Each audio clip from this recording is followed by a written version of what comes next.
Frères et sœurs, aujourd'hui nous célébrons le mystère de l'Eucharistie. Jean-Paul II disait du mystère de l'Eucharistie que c'est la source et le sommet de la vie de l'Église. La source parce que l'Eucharistie donne tout ce dont nous avons besoin pour vivre, parce qu'il est le pain de la vie, et nous prions le Notre Père en disant « Donne-nous notre pain de ce jour ». Donc le pain porte cette symbolique du nécessaire pour vivre. Mais donc la source, mais aussi le sommet. Le sommet, c'est-à-dire que toute notre vie converge vers l'Eucharistie. Donc, alors, nos célébrations doivent donc porter cette symbolique particulière, source et sommet de la vie, de notre vie entière. Alors, très rapidement, chaque fois que je commence l'homélie, je dis ça, je vais parler, ça va être rapide, mais au bout de 20 minutes, je parle toujours. Mais aujourd'hui, on va laisser place au mystère que nous célébrons, et puis notamment avec les baptêmes. D'abord, c'est un mystère à célébrer. Il nous faut retrouver le sens de la célébration de l'Eucharistie. Vous savez, vous voyez, je viens d'Afrique, ça se voit un peu. Et en Afrique, j'ai appris, justement, en plus j'étais protestant, devenu catholique, j'ai appris à célébrer. Vous voyez, si c'est si important pour nous, on met ce qu'il faut pour célébrer. Nous commençons, c'est l'été, ça va être les moments des mariages. Vous imaginez si nous venons dans un mariage et puis on ne se prépare pas, on vient, elle dit oui, il dit oui, on rentre chez nous. Tout le monde va dire, c'est quoi votre affaire? Pas de décorum, pas de solennité. Pourquoi? On dépouille tellement que ce n'est plus important. Si c'est important pour nous, nous y mettons la qualité qu'il faut. Donc, il faut que nos célébrations eucharistiques retrouvent cette qualité. En tout cas, à Saint-Antoine, nous essayons, nous mettons des servants de messe, nous travaillons les chants, nous mettons des processions, toutes ces choses qui rendent la célébration belle. Là, je tire à boulet rouge sur, je tire à boulet rouge sur mes confrères qui disent la messe en 15 minutes. Reste chez vous. Tu viens et puis tu regardes tellement la montre, il ne fallait pas venir. Reste chez vous. C'est tout pareil. Mais c'est comme si tu vas à une date. Tu vas à une date. Tu dis Hawaï. L'autre va dire, t'es pas là pour moi. T'es pas là pour moi. Nous sommes là pour Dieu. Quand tu sors de chez toi, tu vas à la rencontre de quelqu'un. Tu ne vas pas à un club social. Tu vas à la rencontre de quelqu'un, de Dieu lui-même. Et tu prends le temps pour cela. Vous voyez? Tu prends le temps, et le cardinal Daniel, qui était l'archevêque de Bruxelles, nous disait ça. Nous laissons la liturgie parler d'elle-même. Nous prenons le temps de laisser les événements nous parler. Les mouvements, tout nous parle. Laisse donc la liturgie te parler. Sinon alors, ça va être ces choses qui font que nos célébrations deviennent insignifiantes. Quelle est la critique qu'on nous fait le plus souvent? C'est plate. C'est plate. Donc, non, c'est pas plate. Donc, au contraire, c'est ce qui nous fait vivre. Donc, un mystère à célébrer. Donc, je peux juste questionner, quelle qualité mets-tu à célébrer, à venir célébrer?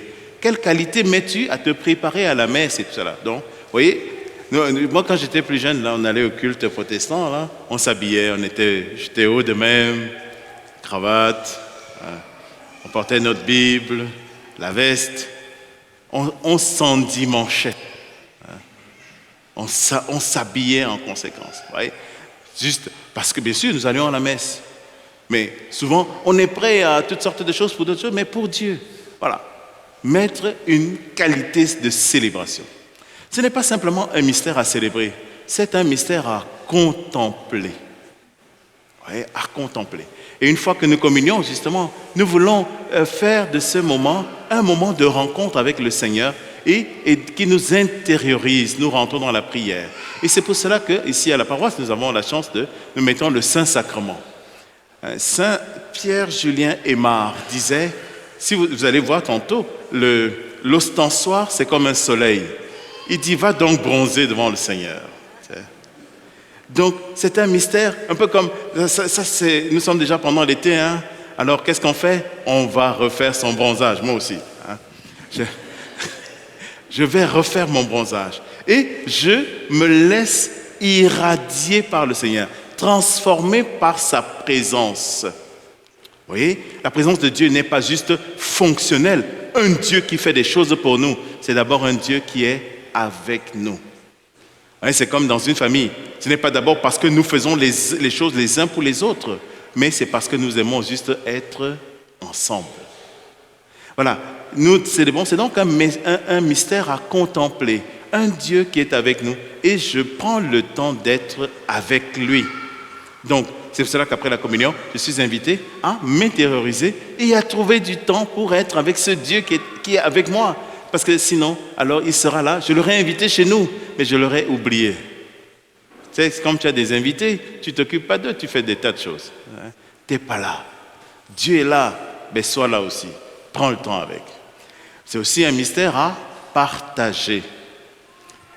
Saint Augustin a cette fameuse parole, hein, tu penses que c'est toi qui manges Jésus, c'est lui qui t'assimile. C'est saint, c'est Dieu qui t'assimile.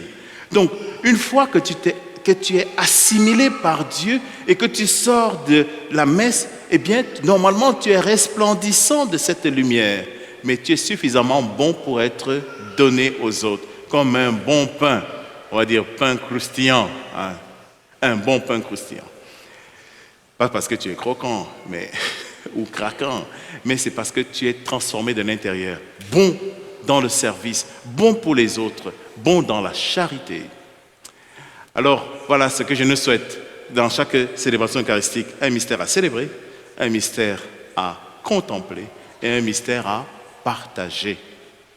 Voilà, que chaque Eucharistie soit comme cela pour nous. Alors, tantôt, pour le mettre en lumière, nous allons au terme de la messe, après la communion, donc nous partirons en procession jusqu'à comment ça s'appelle ça, dans le parc à l'arrière.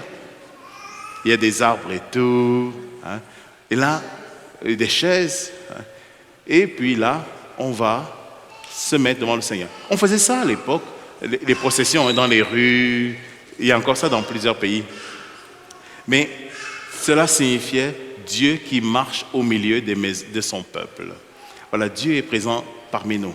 Il n'est pas un voisin, il est au milieu de nous. Il marche avec nous. Alors c'est ce Dieu que nous célébrons aujourd'hui. Et c'est ce Dieu qui accueille aujourd'hui nos enfants à leur baptême. Un jour, ces enfants feront peut-être leur première communion, leur confirmation, vont se marier à l'église. En tout cas, aujourd'hui, le Seigneur leur adresse l'invitation. Heureux êtes-vous, mes enfants, à inviter à la table du Seigneur. Dès le baptême, ils sont déjà invités à la table du Seigneur. Vous voyez, moi j'aime beaucoup cette parole. Seigneur, je ne suis pas digne. Ce n'est pas une histoire de dignité, mais j'aime la suite. Mais, dis une parole et je serai guéri. C'est une histoire de miséricorde. Selon la fameuse parole du pape François, la communion eucharistique n'est pas pour nous le prix des meilleurs, c'est le pain des pécheurs. Seul celui qui a frappé la poitrine en disant « Je ne suis pas digne » peut venir. Mais si tu as dit « Je ne suis pas pire quand même », reste chez vous. Il n'y a pas de dignité. Nous sommes juste des pécheurs qui ont besoin de ce pain pour marcher avec le Seigneur. Amen. Alors